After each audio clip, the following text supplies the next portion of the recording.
They're not even waiting, you know, for folks to be gone. We have to live with all of this here, the dust, the noise, your house shaking, and all of this throughout the process. They want that area cleared by November.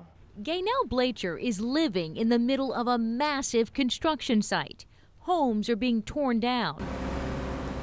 Some, considered historic, wheeled out as the state clears an entire neighborhood to make way for the VA. For the whole process of the hospital being built, I know it's going to benefit folks way down the line, but they are not treating the homeowners right, fair. According to the Orleans Parish Tax Assessor's website, Blacher's home and detached rental property for the last 3 years was assessed at $203,000. The state's offer, much lower. And the state is offering me $120,000.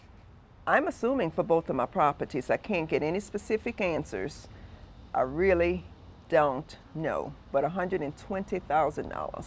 Across the street, her neighbor's home was assessed at $239,620. In July, the state bought it for $4 more. There's a house, well, it's not there anymore, it's been moved. Was paid $95,000, and it was just gutted. You know, there's several properties that were just gutted, and I feel that they're getting better deals than me. My house was fully renovated. And Blacher is not alone in feeling she's not getting a fair deal. There are exact mirror images, from the air conditioning units to the ceiling fans to the square footage. Robert Rogers, who's renting a shotgun double down the street, says a letter from the state shows he may be eligible for a replacement housing payment of $12,600. Meantime, the tenant who was renting the other side of the house was offered more than $36,000. He's hired an attorney and is appealing, and so is Blacher after she says the state shot down her counteroffer. This is on Plum Street. This is 1410 square feet, $259,000. This is one here, right up here on Annunciation, 1,500 square footage, $223,000. The state's offer won't even come close to homes that are comparable in size. And I don't think I don't think that's right. I know that's not right.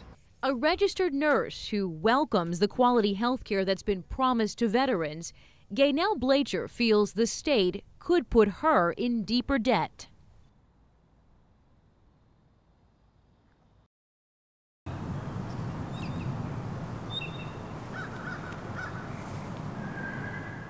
They are old homes, about a handful of them near Bienville and Claiborne.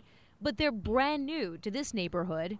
Considered historic, instead of being demolished, they were moved out of the area that's being cleared to make way for the VA. Mateo Niver is one of the homeowners who hasn't settled with the state on an offer. Oh, they're trespassing. I didn't give them permission. There's no key to the house. Yet he says several people from a relocation consultant company working for the state were inside his home Friday taking measurements. They acted as if it was like their house also, but it's not, as far as I know. And Niver learned they weren't his only intruders. Sometime last week, he says somebody busted down a door and stole nearly everything inside. There was a washer dryer that they took.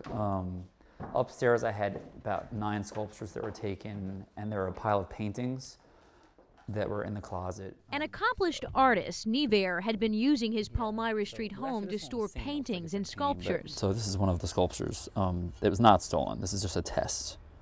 So it's ceramic. It's made to look like metal.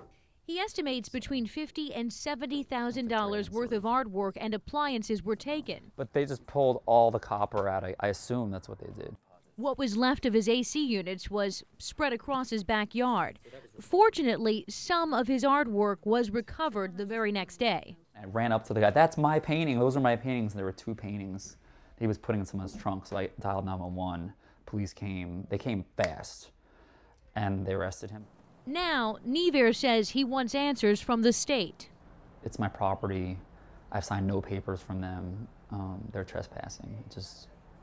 And it was violating because it was already, everything had been stolen already. And to have them in here looking at your stuff and measuring that they're going to tear it down, it just was wrong. So it was very upsetting. While he waits to settle, he's one of the few homeowners left in an area that each day shows fewer signs of life.